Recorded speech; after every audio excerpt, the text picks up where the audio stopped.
This video contains major lore spoilers relating to the future World of Warcraft content. With the latest alpha build, we are now able to play through a small amount of the Burning of Teldrassil questline.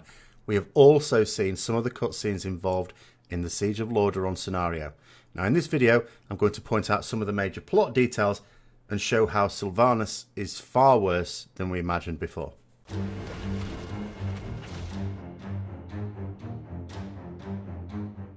So the Burning of Teldrassil storyline from the Alliance point of view begins with a quest to go and see King Anduin. It transpires that as a result with the activity in Sylvanas involving the Azeroth, the Night Elves amongst other Alliance factions have sent some troops down to Sylvanas in order to combat the Horde. However, there seems to be a little bit of misintelligence, and it transpires that Sylvanas has sent in force Horde armies to take over the northern part of Kalimdor, currently under the control of the Night Elves. At this point, we have to get to Ashenvale really quickly and try and do what we can to re-divert some of those forces back. When we get to Ashtranar and Ashenvale, we discover the first part of Sylvanas's dishonourable conduct in the use of poisons. And we also see, this is pretty significant for me, because we also see these wisps. Now, we've sort of had an inkling in World of Warcraft that wisps are the spirits of long-dead Night Elves.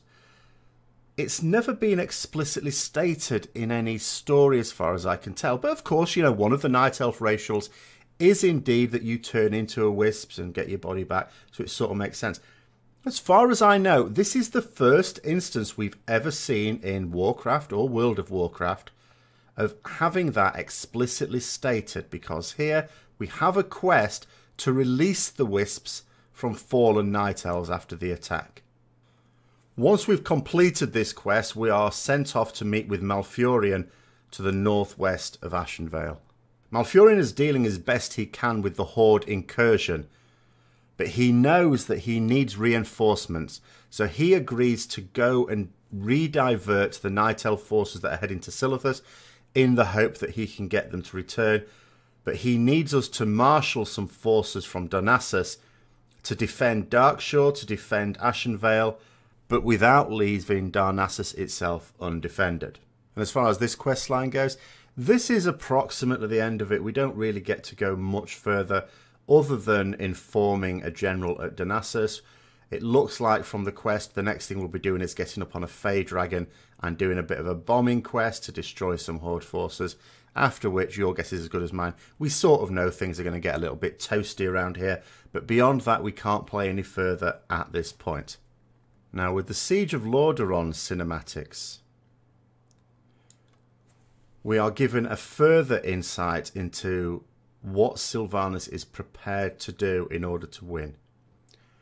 We already knew from the scenario that we could play in the previous week, for which I've done a video, that she's prepared to use Blight, she's prepared to use the Plague. We've known that for years anyway. She's always wanted to do that. The thing is, it's previous Horde war chiefs who have prevented her from doing so. It's a red line that must not be crossed.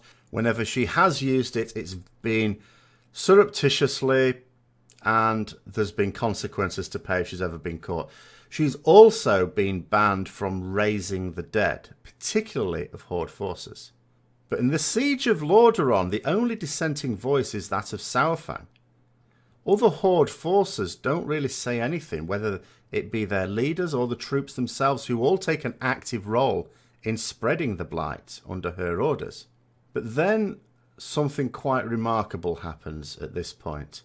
Because this is more than merely spreading Blight, this is more than merely raising the dead.